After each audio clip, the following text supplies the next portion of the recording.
तर नमस्कार मित्रांनो, तुमचं स्वागत आहे माझ्या नवीन एकदा मिनी ब्लॉगमध्ये. मग काय, आज वावरात गेलतो. वावरातनं परत गेलतो, मग मोटर चालू केली. मग मोटर चालू करून आलो. मग काही कोंबड्या बाहेर येऊ नये म्हणून कसा जुगाड केलाय. पप्पासोबत गेलो बाहेर जरा. परत मग आमच्या पंढरपुरात होतं शिवरायांच्या जयंतीनिमित्त शस्त्र प्रदर्शन. मग काय ते बघून आलो.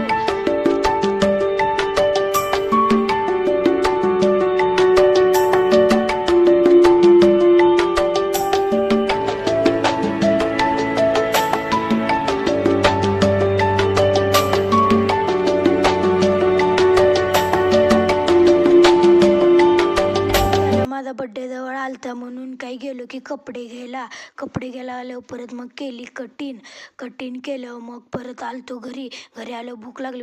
परत मग थोडं स्कूटीवर गेलो फिरायला. तर मित्रांनो, आजचा ब्लॉग तुम्हाला आवडला असेल तर लाईक करा, फॉलो करा, सबस्क्राईब करा. धन्यवाद.